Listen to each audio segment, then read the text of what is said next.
Hello, and welcome to the Dissidents podcast, brought to you by the Institute for Liberal Values. This is where we talk about how we can strive for a world in which freedom and reason are at the forefront of all human society. So, welcome to this new series of the Dissidents podcast. I am the one who's going to be your host today, Jennifer Richmond. I know you're used to Elizabeth and Mike. We may have my co-host and co-author of our book, Letters in Black and White, join us, at least for part of this conversation, we're hoping.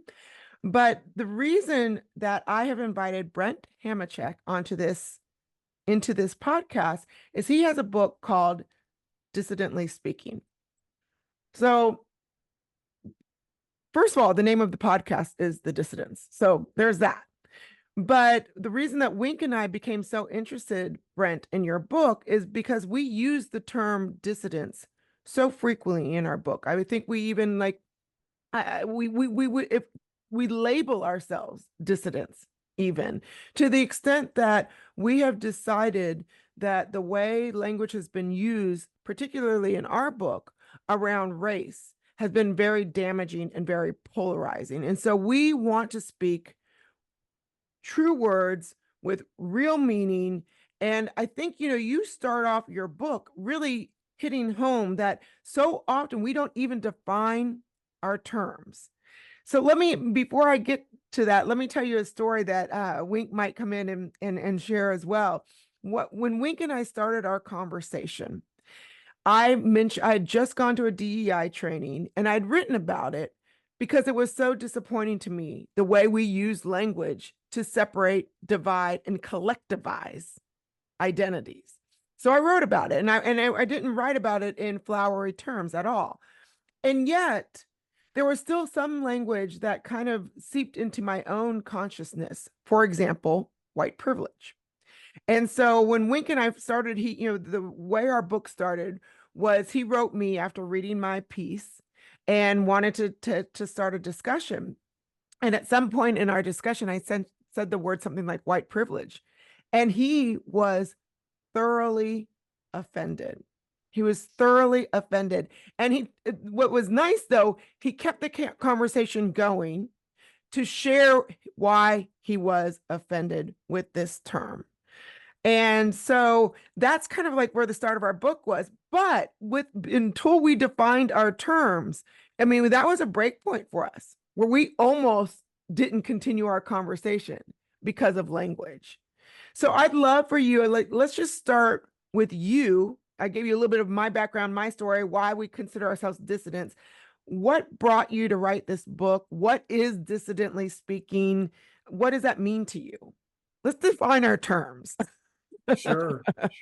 So, quick fun history. In January of 2021, right after the January 6th event, I had a clear sense of what was about to happen to people that held on to archaic notions like wanting individual liberty, constitutional principles, and so on. And I thought that we are about to be persecuted in a way that would, said simply, we're subject to the same laws that everybody else was, but they were going to be applied to us differently. And which, of course, is exactly what we would see in places like Eastern Europe in the last part of the 20th century, Cuba, China, and elsewhere.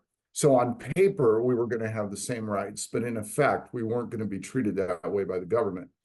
And obviously, I was a bit prescient in that insight.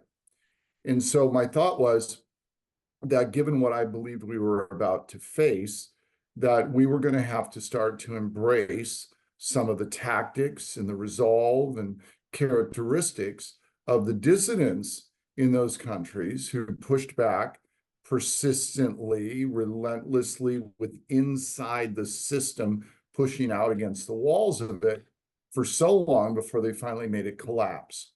So I wrote an essay. I sat down and wrote an 8,000-word essay in about an afternoon. It just was a stream of consciousness. I had nowhere to publish it at the time, so I threw it on my own website and I shared it with a handful of friends. I just wanted to empty my head. The next thing I know, that essay was being shared by others, got posted on other websites, big websites, and I was getting emails literally from all over the world. And from Australia asking me if it could be used in a readers group, from Vancouver, Canada, asking me if they could use it as a sort of manual for their members. And I was quite surprised. Over 500 emails, just those are people that took time to write, and I wrote back to all of them. So the essay went viral, and it impacted language. There were some national thought leaders who read that essay and started to use the term themselves. And I've discovered over time that different things, like another podcast that has the word dissident in the title, actually came from my essay. So that's all very humbling. So what's the bigger point then? Why write this book? Well, this book is a collection of material. It's a philosophy text, if you will. Certainly it's a book of ideas. And the idea was to take works that had been written on a number of topics, synthesize them, put them under one cover, and use it as a way to try to get people to challenge things that they have taken for granted as being true. And that relates to relationships they see within society between groups, the relationship that they have with other people, and most importantly, perhaps the relationship that they have with themselves. And in that regard, I'm talking about the chapter devoted to ethics. And so what's the goal of the book? The goal of the book is to flip two words in the English language. And it's to get people to stop running around saying it is, and to start asking, is it? And related to that question is to stop running around saying they are and ask, are they? And again, finally, most importantly, perhaps, again, is stop saying I am and look in the mirror and ask, am I? There's nothing more dangerous to a free society than axioms that aren't true. And we've taken for granted a lot of things as being axiomatic in this country that simply aren't. So I want people to ask questions, and this book is an endeavor to try to make that happen. You know, that reminds me of one of my favorite things to do. It's similar idea, but a little bit of a different take. Is I think three of the most powerful words is tell me more. And so it's not so much, flipping the mirror and looking at yourself like, am I? But like when there's a misunderstanding, it is also to define terms, like we mentioned at the get-go, but also tell me more. So I think part of this too is we have lost, in some respects, the ability to actually listen, or the reason that we are listening is simply to respond instead of to ask questions of the other person and to ask, like you mentioned, questions of ourselves. That's right. I mean, we all know the tactic at a cocktail party when who's extraordinarily gabby, who's cornered you, and you don't really feel like talking. You'll ask them a question or two just because that way you don't have to talk. You really couldn't care less about their answer, but you're just trying to get yourself out of an uncomfortable, boorish situation. That works fine at cocktail parties because they're of no consequence. But in the public square or at your dining room table, it doesn't work so well. So the questions asked need to be genuine, and there needs to be intentional listening to the answers. The entire point of the Common Ground Campus program that's come out of these last few years that my dear friend, Felissa Blazek, really designed, and I get to ride along with, is to get young people not just to ask questions of other young people, but to actually ask them intentionally, what's the intention? To find a solution to a problem with which they can both live with and agree. So, asking questions goes back to Socrates, and this is a version of the Socratic method. But the key is to be intentional and to actually care about the answer you're being given, not to do it in that cocktail party sense. I think though, like you said, so much of life is a cocktail party, if you will. I feel that we have the way we've transitioned with technology and now AI. I mean, there's just so little time to have these meaningful conversations. I feel that that in part is one of the reasons, and you kind of talk about like kind of the brain science, the neuroscience a little bit in your book, but here's my thought on that. I feel that we have been kind of pushed into this world where everything is so immediate and our brains aren't ready for that. And so our knee-jerk reaction to something that seems like a threat is our knee-jerk reaction when we were back cavemen and women, running from a tiger. We see a threat on Twitter or a threat on Instagram, and our brain responds the same as if we were running from, running for our lives. And so we actually have to find a way to kind of slow jam that in order to have a meaningful conversation. I think part of that is influencing why our conversations are so truncated in the public square. What do you think about that? Well, a couple of points. First of all, if we don't have time to have meaningful conversations, we certainly seem to have time to have unmeaningful ones. Indeed. So I think time is not an issue. It's how we're choosing to spend our time. Mm. And with regard to our reactions here, I mean, you mentioned the neuroscience part. I'm a good old-fashioned drunk, right? So I'm a recovery guy. And I understand, just how much I used to crave that glass of bourbon.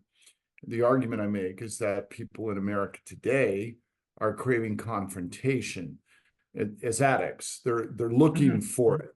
They want it. And so they're going out and finding it.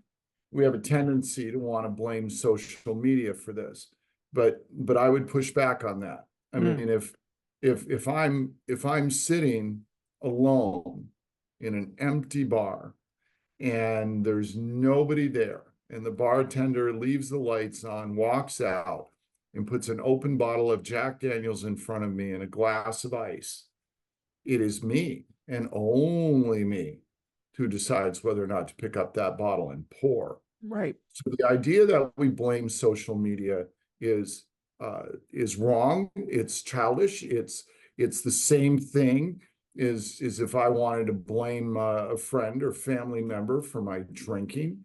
I mean, it's nonsense. I can pick up my phone and go on social media and do something constructive if I want to.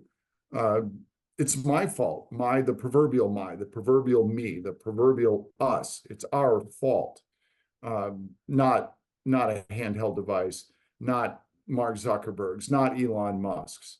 Look, and if somebody wants to say, and they do, they make the argument, and they say, wow, look at these algorithms are geared to make you want to engage with confrontation. Got it. Last time I checked, there's all kinds of ads on television for booze. I don't run to the store and grab any anymore. Our slogan in Common Ground Campus that Felissa created is do better. And so I do better now. And all of us can do that with these devices and platforms that are so available to us.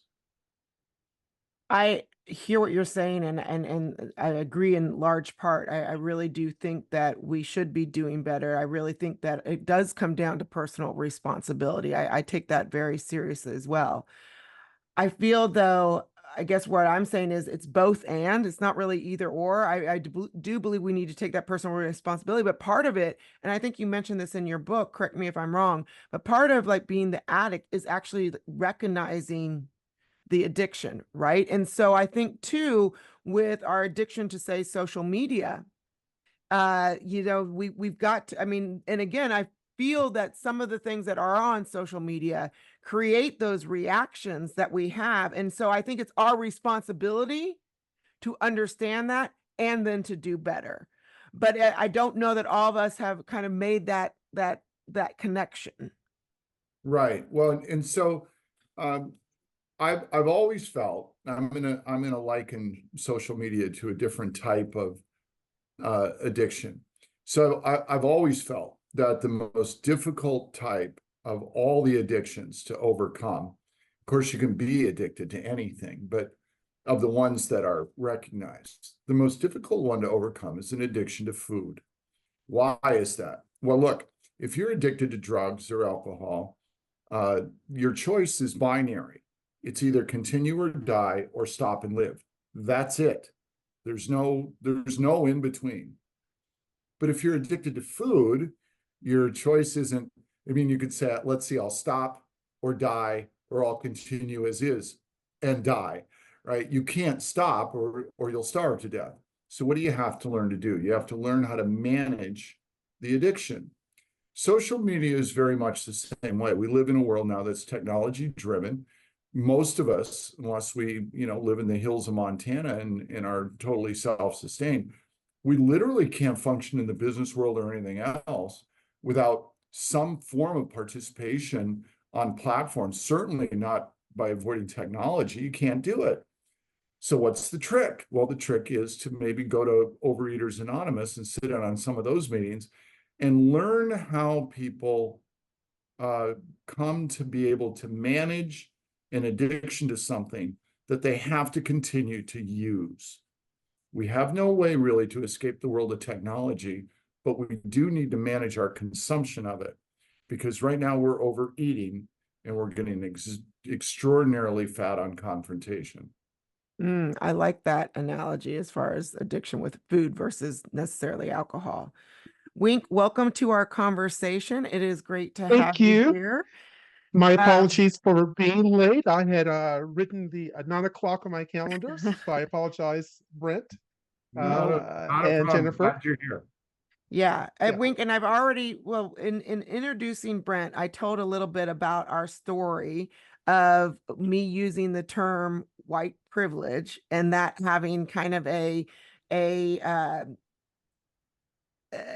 threw a wedge for a minute into our conversation. And so we're talking about like how language matters. I told the story from my point of view. Since you're here, do you want to tell it from your point of view? Yeah, and I think that's a nice way to dive into the conversation. So I am a strong believer in the power of language and how language can sort of channel our thoughts, create a frame of reference for us. So I don't tend to view life really from a standpoint of race consciousness. So to me, any condition or any term or adjective should be applicable to all people because we're all human. And so, in a sense, when you use the term white privilege, that was sort of disaffecting and off putting to me because I don't accept that. I have as much privilege as you may have, if not more so. And so I wanted that to be recognized before we began our correspondence. I think people too often go along to get along when they feel that sense uh, of disaffection in the pit of their stomach. Sometimes it's better to simply speak up, to express your concerns, as I did. And I think that was to our good. I think if I had not in that moment, I think if I had kept my concerns to myself, we might have had a more stilted, contrived, artificial, cold, distant, unrealistic, unserious conversation over the course of 3 or 4 years. So I'm glad that I had that perspective. Well, speaking of language, I wanted to, Brent, you start your book talking about how this is not an American experiment. I use this term frequently also in my conversation with Wink. And when the way I use the term, defining terms, is American experiment at the time of our founding, such a diverse country had really not come together in the way that America was coming together under a democratic banner. This was truly novel at the time and new.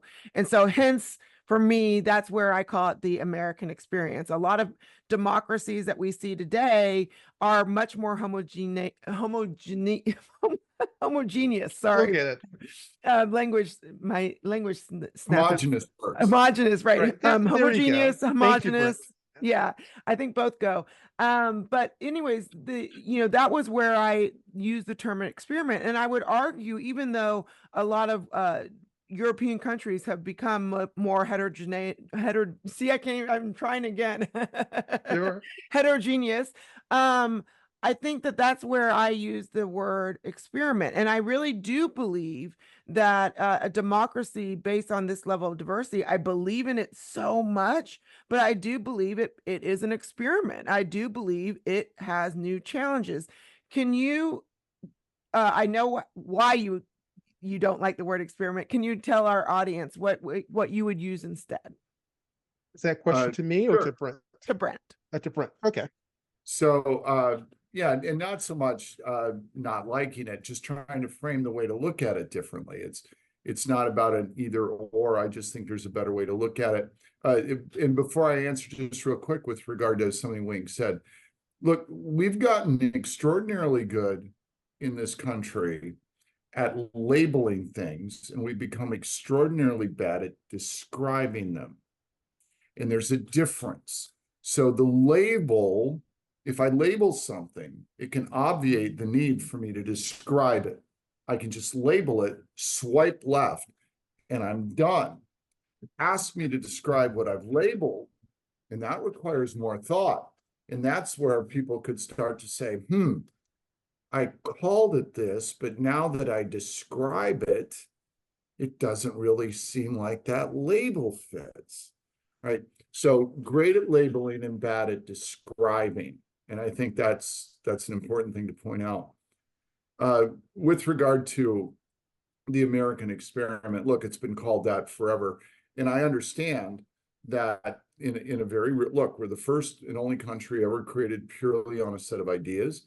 Our founding fathers drew from Plato right forward all the way through the Enlightenment up until that moment to see what had worked, what had been written, thought of, tried, all those things, and they created something brand new. So you can certainly call it an experiment. But what I point out is this, is that experiments, when you create an experiment in sort of a scientific sense, you've got something that you're going to study, you have some kind of hypothesis you're going to test. You're going to test it either under controlled or uncontrolled circumstances. You're going to have a finite point where you're going to evaluate your findings and come to a conclusion. You can do some of those things, I guess, with America, but it's kind of difficult. So what I liken it to instead is a new business startup. And what our founding fathers did is started a company, USA Inc., if you will, that was selling a brand new product. And that was individual liberty under a natural law construct as had been conceived by John Locke and others. And so we were going to sell that to people, and we were going to see how they consumed it. And of course, the company is still in business 250 years later. Here we are, we're still in business. But like any company that changes or that survives a long time, the service offering changes, the customer demographics change, what the market demands changes, the external forces that impact your company change. So I think it's kind of interesting to look at this as a new business launch, and a launch that was selling something that had never been sold before. This was supply side freedom. We were going to give people the freedom and see if then they demanded it. And then what I do is I take a look at what have we learned over these 250 years about consumer behavior in a free society. And we've learned a good number of things, and not all those good number of things we've learned have been good things.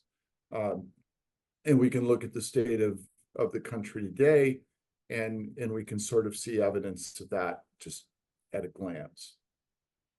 Jim, if I might, I would like to join in. I agree and disagree, and I love to agree and disagree because it shows a thoughtful mind and a welcoming heart. So I agree in terms of labels. One of my favorite quotes from Star Trek. I love Star Trek, by the way. One of my favorite quotes from Star Trek is when Spock says at some point, "Labels are not arguments," and I think that dovetails very nicely into what you said. Whenever I see a label, nowadays I think to myself, that just represents pressure to conform. underlying pressures to conform when you look at Right. what I would call slogan words. That doesn't get us very far. It's not very deep. It's not very thoughtful.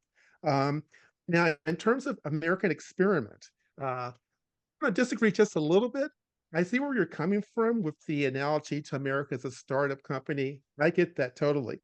You know, it's interesting. I happen to have grown up within 10 miles of the birth of the American dream. In 1611 or 1613, Sir Thomas Dale, whom my high school was named after, kind of created this system of private enterprise and property ownership in Bermuda Hundred in Chesterfield County, Virginia. But I also live uh, within 3 miles growing up of a famous Confederate Civil War fort, Fort Darling, which protected Richmond from the invading Union forces. So I always and then of course I grew up in the New South and experienced public school desegregation in the late 1960s. So I kind of always viewed the America I knew as, yes, an experiment if you're looking at the 1610s with Sir Thomas Dale, or the 1770s and 80s with Thomas Jefferson, George Washington. But I always felt that with the Gettysburg Address and Abraham Lincoln's famous speech in so many words, and with the surrender of the Confederate soldiers under General Robert E. Lee at Appomattox, I kind of felt that that was uh, a tunnel in time, if you will. It was sort of a window in time, a watershed, and that before Reconstruction, you could arguably say we were an American experiment because we were still treating people as property as opposed to full human beings. And of course, we all agreed that affirming human identity is the way to go if one is a dissident. But I felt like after the Civil War, beginning with Reconstruction, the American experiment was over, and that in a sense, we began the process of something which was more solid and long lasting than just an experiment. But I do think it was an experiment up until Lee surrendered his sword. Maybe he didn't surrender his sword until he surrendered to General Grant at the McLean House at the house in Appomattox, Virginia. But that's just my thought, and that may be because I grew up in the South and I have a keen sense of the waves and cycles of American history over time. But people can disagree. It's one of the things I love about talking with curious, open-minded people. Because the point is to What? deepen our understanding. Yeah, I don't think that we're disagreeing about anything. One of the chapters in the book is devoted to the notion of perspective and how One of the best chapters, by the way. I love it. thank you, on personal communication.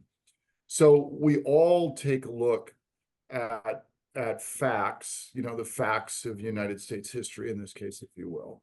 And we look at it from our own perspective, right? Everything that is about us that has us, absent our bias, that's separate, which I identify.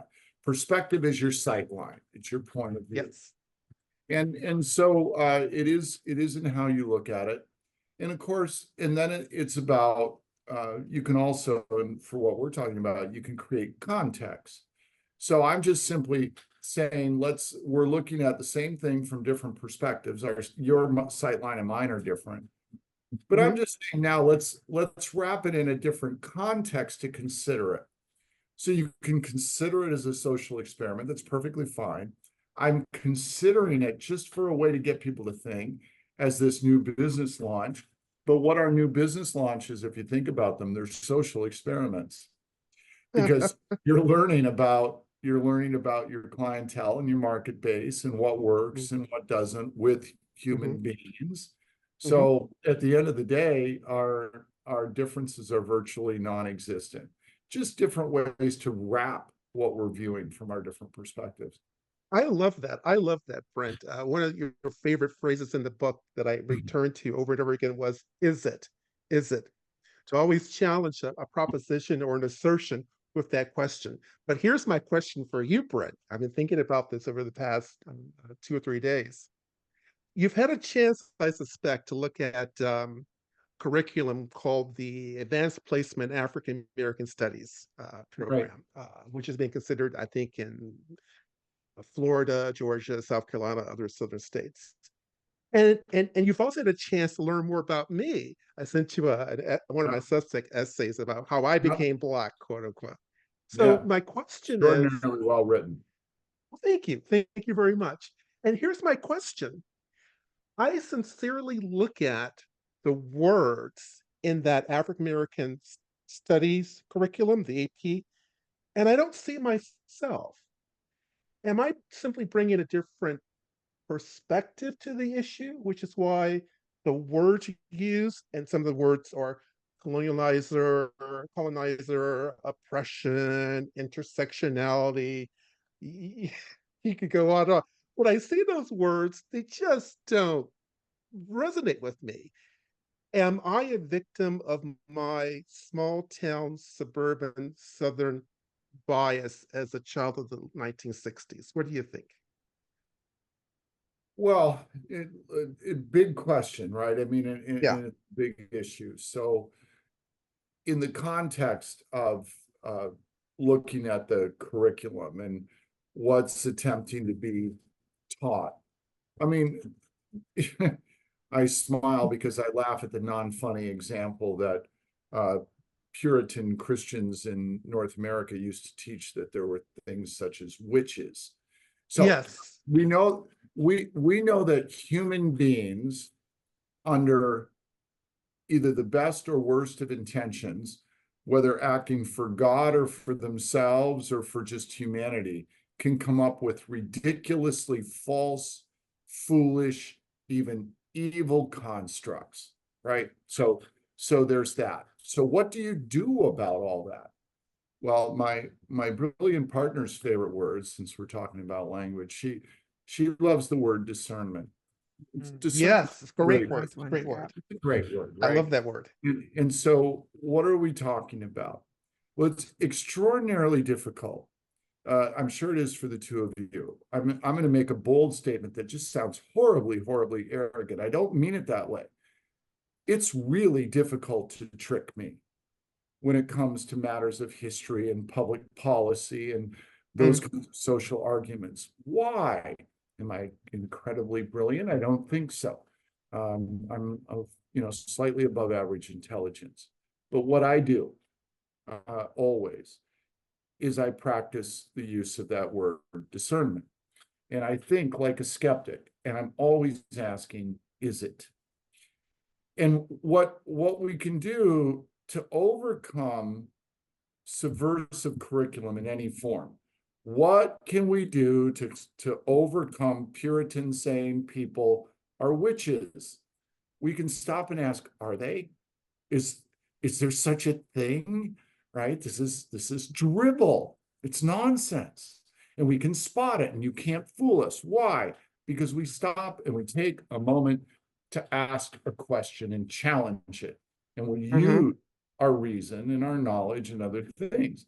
Our only way to combat people that are trying to impose curriculum on young people, our only way to combat it, to counteract curriculum that's presenting some sort of false narrative to young people, is to train them to learn how to look at it. We can't stop the effort of bad people trying to do bad things. By the way, check human history. We got 10,000 years of that. That's not going away. Yeah. So what do we do? What do we do? There's always going to be people trying to tell us there's witches. What do we do? Yeah. We got to train the people listening to the people saying they are witches to say, really, are they? Or is it? Right. So we need to work. One of the points that we make in the book is that we live in a world where people are just simply overrun with facts. Facts are everywhere. And some of the facts aren't actually facts. We know all these things you can find in the curriculum. Right. So how do we real change in people? Do we work on the inputs? Do we work on trying to load people up with other facts? Or what if we do this? what if we work on the central processing unit? What if we work on the brain? What if we try to work on, my colleague Felicia's great word, discernment? What if we try to improve the CPU? So in the work we do, the purpose of this book is to try to work on the CPU. It is a work of philosophy. It's a work of ideas. It's a work designed to get people to take inputs and perhaps process them more critically, use discernment, and not be fooled so easily, if all that makes sense. So Brent, that's I really, love it. I would say that is, I know actually both you and Wink are planning to come to the conference that we're having in October, the Empowered Ed Leadership Summit. And that's one of the big things that I think ultimately our goal is to influence and persuade teacher training that brings these curricula into the room, so that we're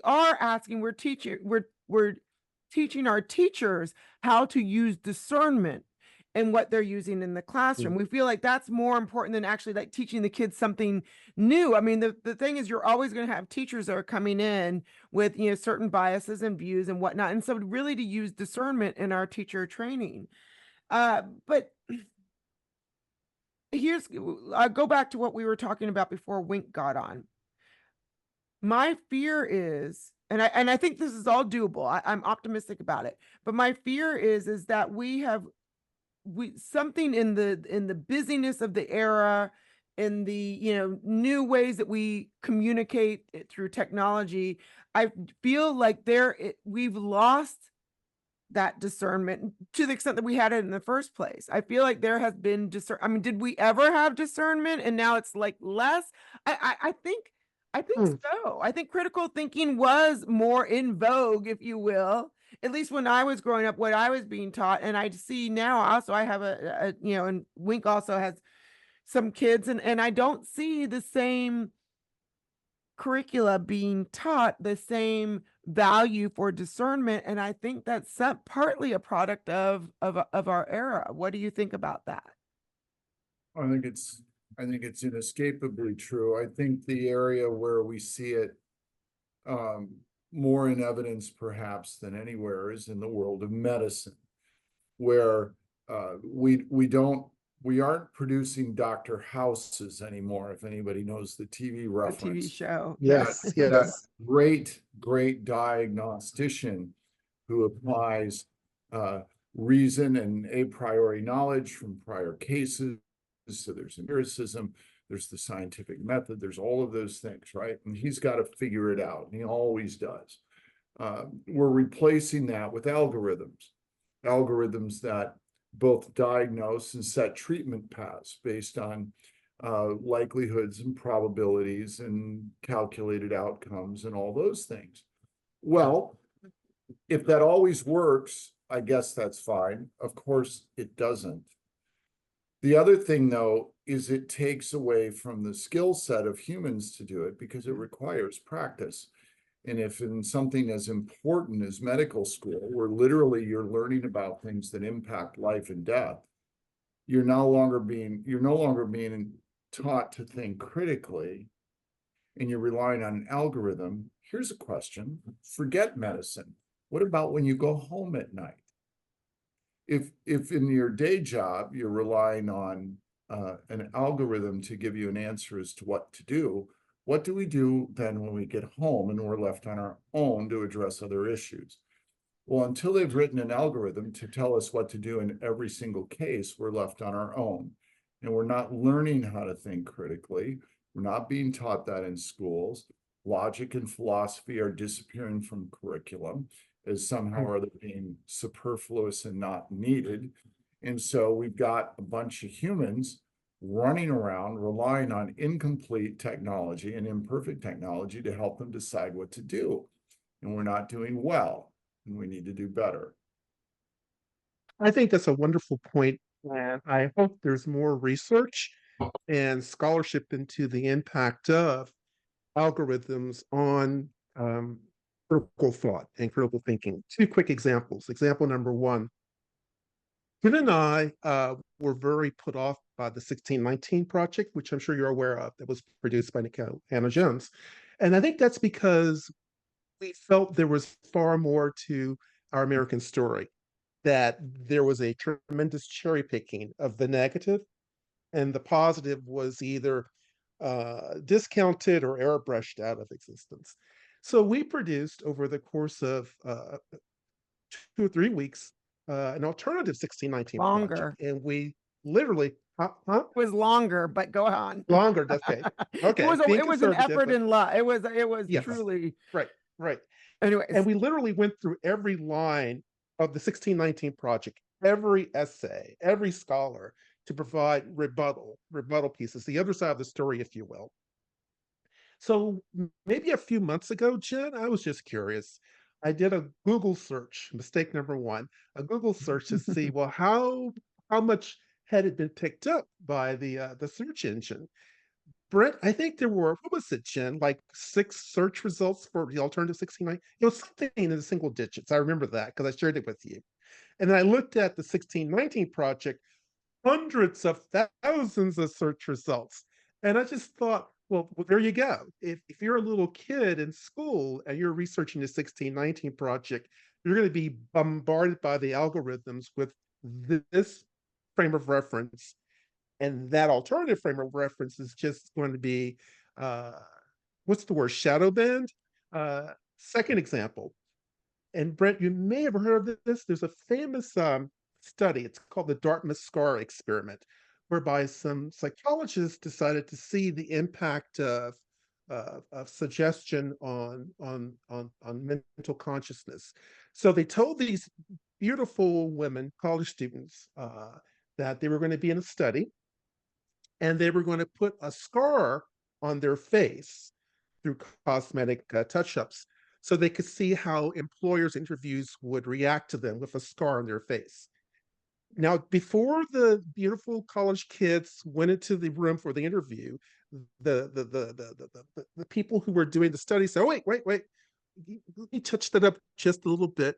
Well, in fact, they didn't just touch up the scar; they removed the scar completely.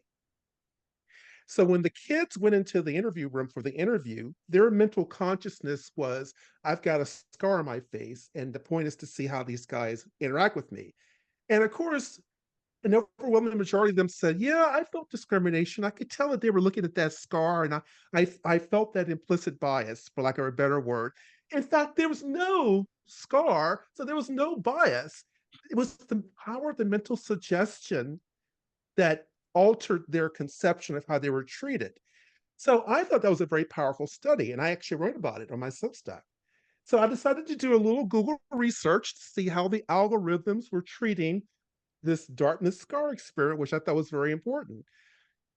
Brent, I think I came across maybe 12, 10 search results for the Dartmouth Scar experiment.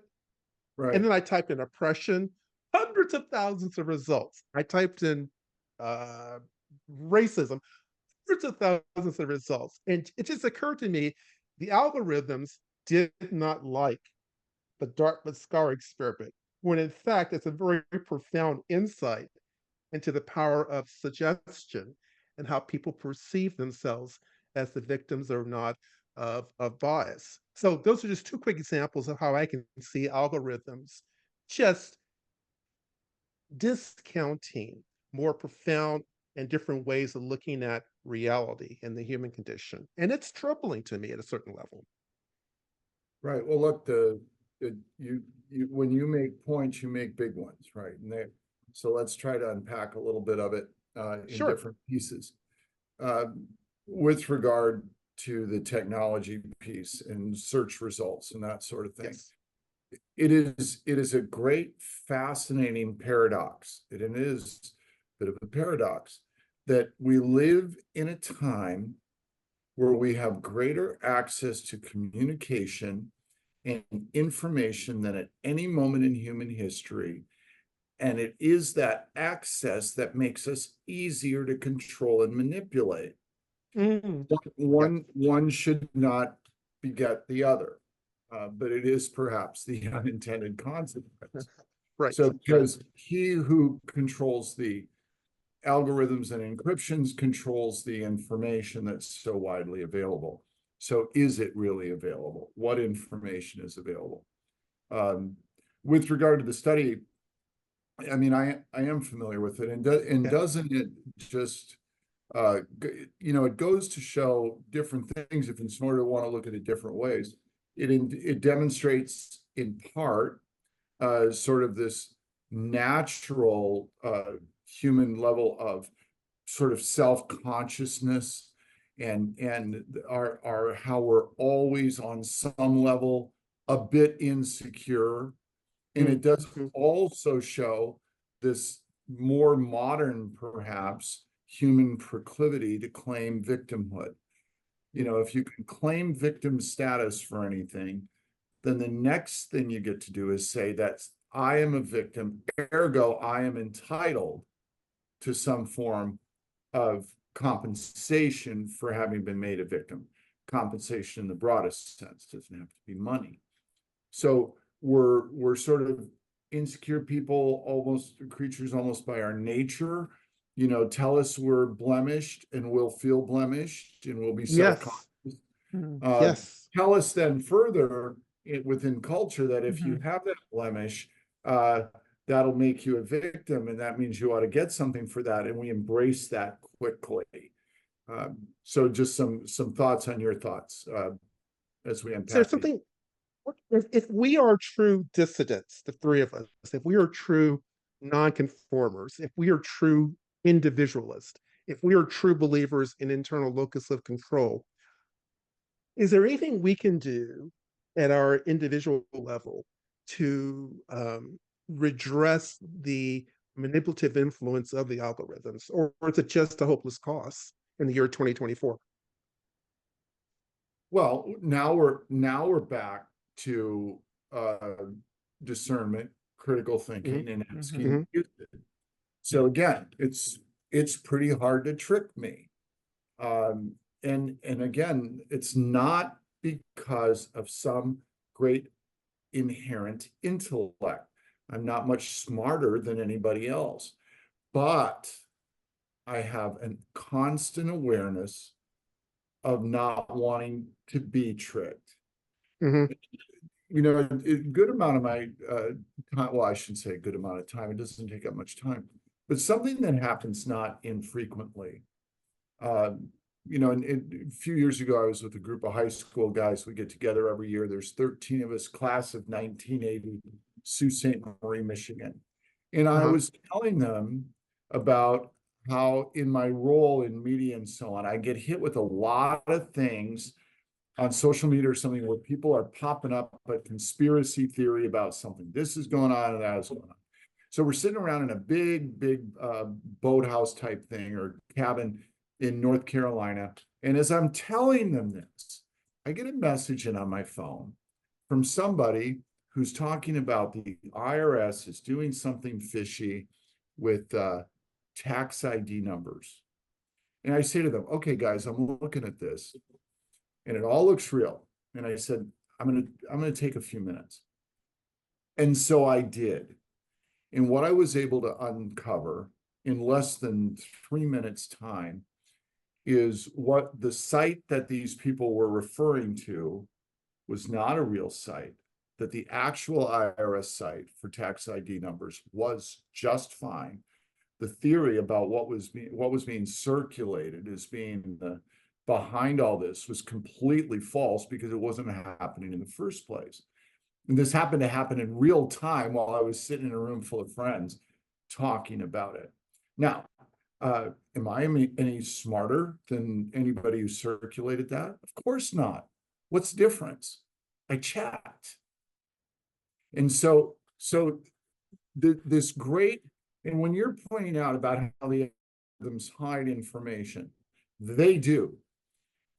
It's hard for them to eliminate the information.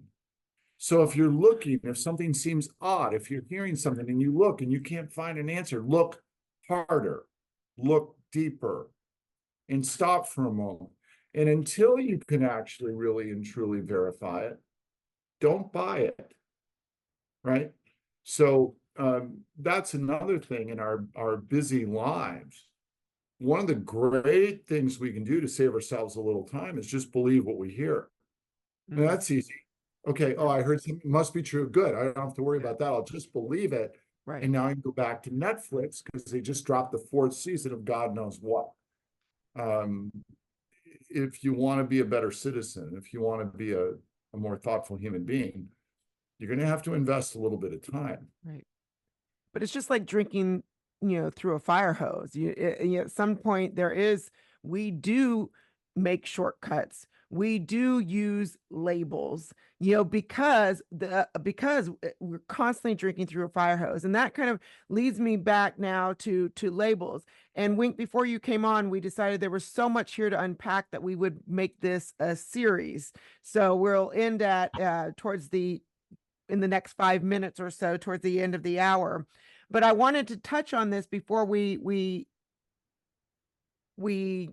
in this part of our series is on labels. You mentioned that the fight here isn't left or right, and left or right and right are labels. But you say that it's how much individual freedom am I willing to give up? And so the question isn't really this partisan question of, are you team right, team left? It is the questions for everyone should be, how much freedom am I willing to give up? Can you give us some context around that and your thinking around that, and how that takes us away from the label game, if you will? Sure. It is really a fairly simple construct. When government passes a law, it limits individual freedom.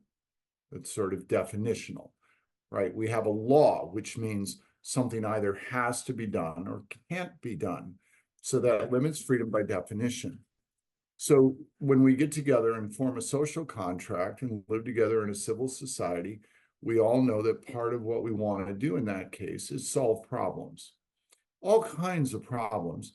Well, if we solve every problem there is today, which we can't, tomorrow there'll be a brand new one. So we can't get away from the world of problems. And sometimes we could say that, yeah, these are problems, but we really don't need to do anything about them because they're not significant problems. But what if they are? And we decide as a people we want to solve them. Well, then we ought to sit down together and say, we all want to solve this problem, but let's ask ourselves, in order to solve it, how much individual liberty are we willing to sacrifice? The old Steve Martin joke about how to, help clean up crime. We could have the death penalty for parking tickets. Yes, that would certainly give us a more law-abiding society, perhaps. But do we want to give up that much freedom in order to solve a parking problem? I think not. So if we could get people to rationally sit and say, we want to solve this problem, but let's solve it by asking the question, how much individual freedom do we want to give up to do it? By the way, some people will want to give up more than others to solve it. That's okay. That's what civil discourse is about. In trying to figure out, okay, you want this, I want that. Our entire Common Ground campus program is built around the idea of bringing young people together and teaching them how to solve problems instead of debate issues. So it's a worthwhile endeavor. That's what I mean when I say that's the key question we should ask. Unfortunately, we don't spend enough time asking that at all. We just simply have a couple of sides that both want extreme solutions or non-solutions to things, living in a binary world that fights with itself nonstop. Brent, quick question. When I was reading your well thought out, I think it was the declination of codependence. Declination of codependence. Yes. Thank you. I'm just like Jen this morning. Jen has a partner. But I was reading it, and I wanted to thank you for that. It was well done. I was curious, and I'm looking forward to your answer. As I read your points, one of the things I didn't see was self-reliance. I saw many other self-understanding, self this, self that. And one of the things Jen and I covered importantly in our book was the importance of self-reliance as a fulcrum in the life of a famous Black pioneer lawyer, John Mercer Langston. In fact, he began his autobiography by saying, self-reliance, secret of success. And this was written by a guy who was born in 1829 in Virginia and died in 1897. So he never knew the modern civil rights movement. He never knew desegregation, but yet he still felt self-reliance, secret of success. Is there a reason why you didn't have self-reliance in your principles? Or maybe it's an oversight, or No, it's a great question. It's fun. So let's be sort of specific and precise with language. So codependence, in that declination of codependence, the point I was trying to make, and that was all from a speech I gave at a July 4th rally in South Dakota back in 2021. The point I was trying to make is that we had surrendered ourselves to the appeasement of others, right? So the entire point of it, codependence, in a sense, is a form of appeasement, right? We're so obsessed with making sure that we do not give offense, overly acknowledge, overly indulge. So I was trying to say, look, we had a declaration of independence centuries ago. Now let's have a declination of codependence. Not going to be codependent anymore. So then if we talk about the notion of self-reliance, which as somebody who's mostly objectivist, I certainly believe in philosophically, it's not that it was forgotten or not included.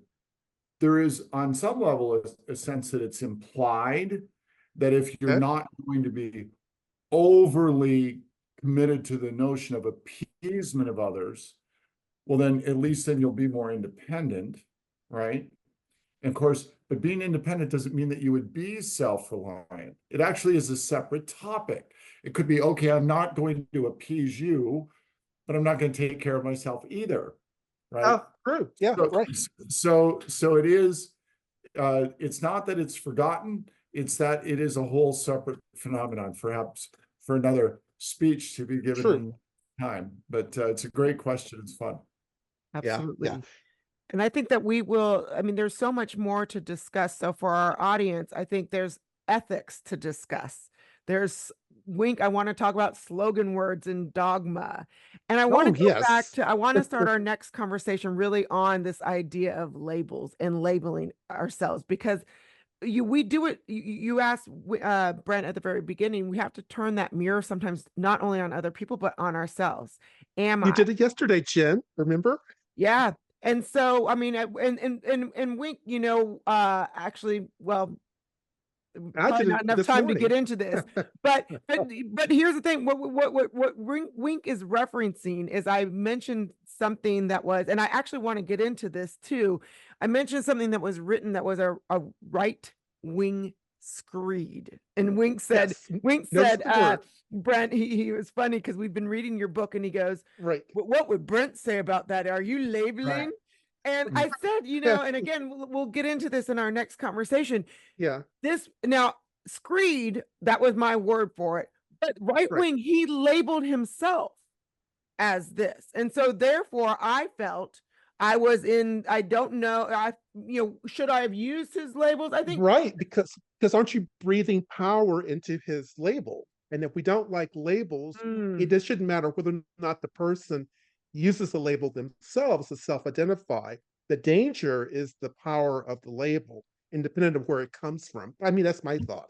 Well, but Brent may agree or disagree. This, again, I think we need to start our next discussion on label. Right. I mean, exactly. The word dissidence is a label. I want to be labeled as a dissident, So that is true. Problem with labels in my mind is a little bit different than your problem, although I'm hearing you and I want to hear more. The problem with labels is too often you don't have the choice. Someone labels you and it's like, I didn't buy into that label. That's right. That's And right. so in this That's case, right. this person labeled himself, and so I was but you make a good point. By continuing to use the label, am I breathing power into it? That's an Breathing excellent power. point. Yeah. Are you Yeah. continuing to? I mean, you know, Solzhenitsyn said, "Let the lie come into the world, but not through Right, me." right. Are you allowing the lie of the label of right wing to come Mm, into the world through your voice, right. even though he was the first person to self-label? It's an That's a important great question. question. Yeah. These are So deep questions. these are deep questions, and there's so much more. So let's plan our next series, and we'll start You there bet. with labels. This has been delightful, by the way. I've enjoyed this, Brent. I feel like I have a kindred spirit. It's been a lot of fun.